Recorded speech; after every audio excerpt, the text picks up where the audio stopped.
पंडित गोदावरीश मिश्र ओडिशार प्रतिटी ओडियार आत्मारे थिबा पंचसखाक मध्यरु अन्यतम बिंधाणी से। पंडित गोपबंधु दासंग द्वारा प्रतिष्ठित सत्यवादी स्थित बकुलवन विद्यालय से थिले जणे प्रमुख शिक्षक।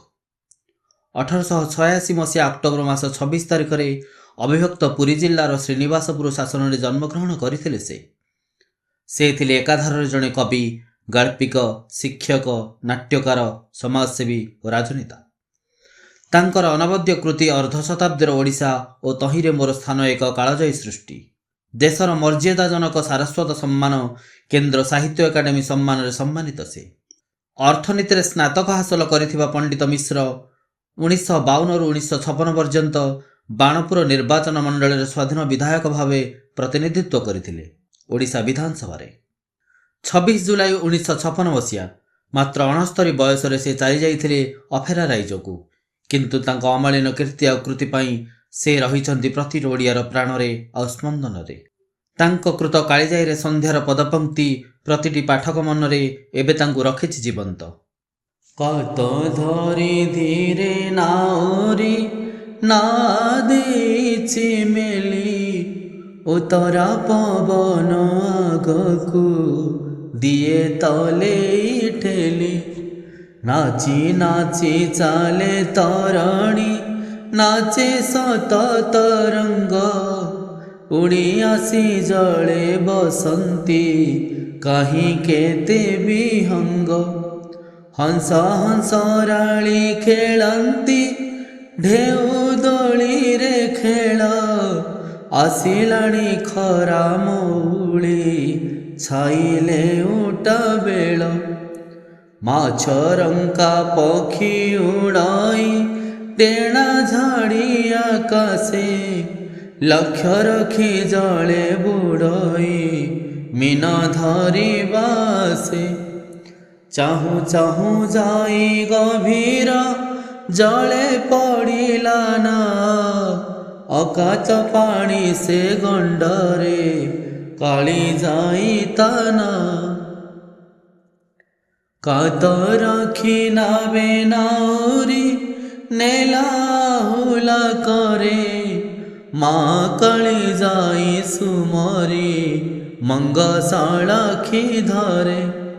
नील उर्मी माला उठाई बहे पवन खर छिटिकी पड़ई नारे पानी थर को थर। ना पासे खेले मगर बुढ़ी छटकी उठे खेले शिशु मार संकुच पुणी लांगुड़ पीटे। पारी होई गंड विषम ना लागिला कूले सुषमानी रेखी उठिले श्याम शैल चूले। बुढ़ी जाऊथिले सबिता दूर भालेरी शिखे उड़ी आसुथिले विहंगे सुखे जटिया मुखे। अस्तगामी रवि किरण पड़िचिले काजले दिशई प्रबाल बरण शोभावचन बले।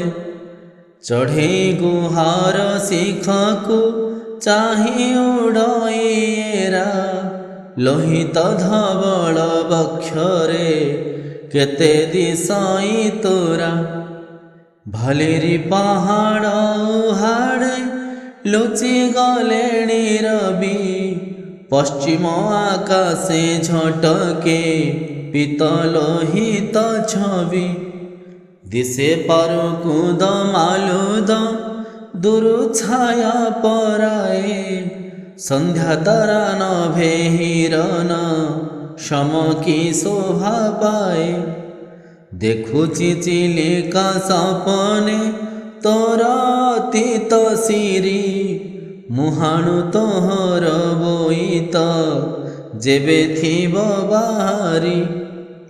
सिंधु पारे जाई ओडिया पुए करिबे पर आणुथिले बही देशकू धन रत्न पार। ଆଜି ଏ ମୁହାଣ ପାଶେ କି ଗଢ଼ା ହେବ ବନ୍ଦର, ବିପଣି ମାଳାରେ ବିଜନ ବେଳା ହେବ ମୁଖର।